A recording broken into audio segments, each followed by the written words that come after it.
Assalamualaikum warahmatullahi wabarakatuh. Sahabat muslim dimanapun Anda berada, marilah kita mencoba mengikuti tamu kita yang telah hadir. Beliau ingin bertanya tentang sesuatu yang beliau kehendaki. Monggo, disilakan. Assalamualaikum Ustadz. Waalaikumsalam. Apakah ada orang yang tidak bisa kena santet atau anti santet, kiai atau habib, apakah juga bisa terkena santet Ustadz? Atau orang yang beribadah giat pun apakah juga terkena santet? Ya, cukup ya, saya mengerti. Jadi dari yang saudara tanyakan pada kami tentang apakah ada seseorang yang tidak bisa terkena santet, intinya seperti itu. Maka saya menjawabnya, siapapun itu manusia sangat mungkin terkena santet, siapapun, baik kiai, orang biasa, golongan habaib, dan lain sebagainya, para ustadz pun juga.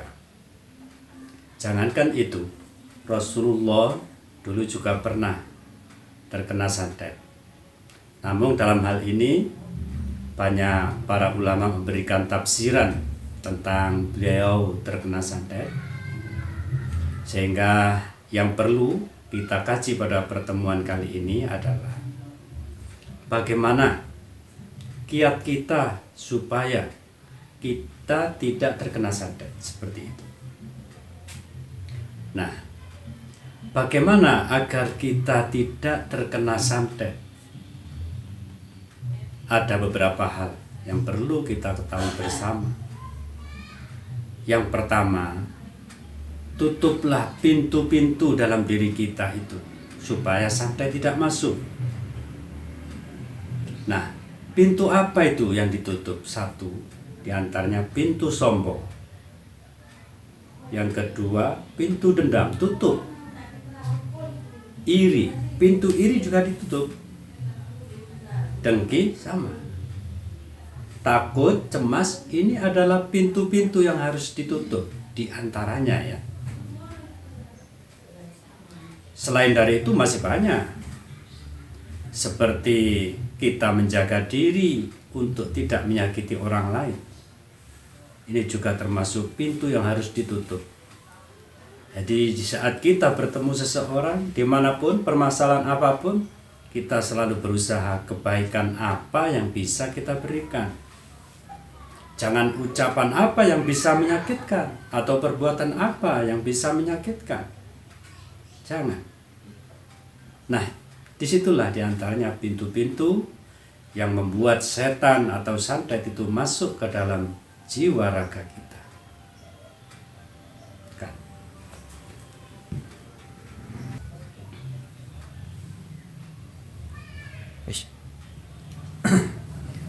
Nah, pintu-pintu tadi itulah coba ditutup dengan sebaik-baiknya. Paham maksudnya? Bagaimana cara menutup pintu-pintu tadi Ustadz? Oke ya, paham. Yang perlu kita tahu memang caranya kita menutup banyak pintu tadi itu. Yang pertama diantaranya ya, saya jelaskan masalah sombong ya. Kenapa sombong ini menjadi pemicu santet bisa masuk ke dalam diri kita. Umpamanya yang kita sombongkan itu adalah masalah ilmu umpamanya. Saya sudah wirid ini, baca ini, sudah tidak akan mempan. Tidak perlu kita seperti itu. Justru itu membuka, disenangi setan, orang ini telah sombong. Dengan kita berzikir, baca doa, baca ayat-ayat, justru Anda harus bersandar pada Allah. Bilanglah, ya Allah, dengan ayat-ayatmu, dengan berzikir kepadamu, tutuplah pintu sombongku, tutuplah pintu-pintu setan supaya tidak masuk kepadaku. Tetap bersandar pada Allah. Jangan bersandar pada wirid tadi atau bacaan-bacaan Anda, tidak bisa. Itu menjadi salah persepsi sehingga Anda kategorinya orang yang sombong juga. Dan itulah menjadi pintu setan yang bisa masuk ke dalam jiwa raga Anda sendiri.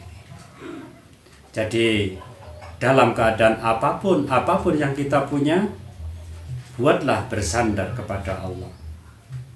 Seperti itu kita mengatasi permasalahan sombong. Yang kedua, permasalahan dendam umpamanya. Bagaimana kita mengatasi dendam dalam diri kita? Ya cukup panjang. Yang pertama, kita menyadari dulu bahwa keburukan seseorang yang diperlakukan kepada kita itu sebenarnya Allah telah mencatatnya. Dan itu menjadi ujian bagi kita. Maka mohon perlindungan pada Allah supaya kita kuat menghadapi orang yang menyakiti itu. Sehingga dalam hati tidak timbul dendam ingin menyakiti kembali, karena itu tidak menyelesaikan masalah. Dan justru dengan dendam itulah setan mampu masuk ke dalam diri Anda sendiri. Maka dari itu di saat ada orang yang menyakitkan, kembalilah pada Allah. Ini semua karena Allah. Itu datangnya dari Allah. Dan mohon perlindungan dan kekuatan pada Allah supaya mampu menghadapi keburukan orang ini. Dan kita tidak sempat dendam di dalam hati. Iri terhadap orang, ini termasuk pintu yang ketiga diantaranya. Kita ada tetangga, ada teman, mempunyai A, mempunyai B, mempunyai C. Kita tidak terima. Selalu kita tidak terima terhadap yang mereka punya. Ini juga menjadi pintu setan bisa masuk. Dengki, yang keempat. Dengki itu menginginkan keburukan seseorang. Mudah-mudahan si A begini begitu. Ini menyibukkan hati yang membuat setan bisa masuk ke dalam jiwa raga kita. Maka dengan memohon pada Allah supaya iri dengki ini dibuang, maka nanti Allah akan berikan kekuatan dalam hati, tidak sibuk memikirkan keburukan orang lain, tidak sibuk memikirkan apa yang dipunyai oleh orang lain. Pintu yang kelima, takut. Kita dalam menganalisa takut itu bukan berarti kita seperti takut pada anjing, tapi menganalisanya kita seperti takut pada seseorang umpamanya. Kita diancam lantas kita takut. Buanglah rasa takut itu dengan cara kita bersandar kepada Allah. Ya Allah, berikan aku kekuatan menghadapi sifat jahat orang itu, ancaman orang itu. Nah, yang terakhir yaitu sifat cemas. Sifat cemas ini sering atau was-was sering dipakai oleh ahli sihir. Biasanya mereka jika ingin menyantet seseorang, maka dia memukul seseorang itu dengan tangannya sedikit supaya timbul keraguan dalam dirinya. Dia mukul aku, berarti dia akan masukkan setan. Saat kita ragu seperti itulah, nanti orangnya akan mengirim setan dari diri. Kita akan selalu kepikiran terus, tadi si A memukul saya, jangan-jangan nanti saya dikirimin santet. Sifat ragu seperti ini, sifat was-was seperti ini yang membuat setan masuk ke dalam diri kita. Saat timbul was-was, gantilah dengan berdoa pada Allah. Ya Allah, lindungi aku dari apa yang aku khawatirkan, dari apa yang aku cemaskan. Lantas kita menambah bacaan-bacaan doa, bacaan-bacaan ayat suci Al-Quran yang membuat setan, jin, iblis ini adalah menjadi alergi terhadap bacaan-bacaan kita tersebut. Nah, nanti di kesempatan lain akan saya jelaskan bagaimana sih setan jin, iblis bisa alergi terhadap bacaan-bacaan Al-Quran, sehingga bacaan-bacaan Al-Quran dan doa ini bisa melindungi kita, diri kita, keluarga kita dari kejahatan setan, jin, dan iblis. Nah, demikianlah pertemuan kita pada sore hari ini.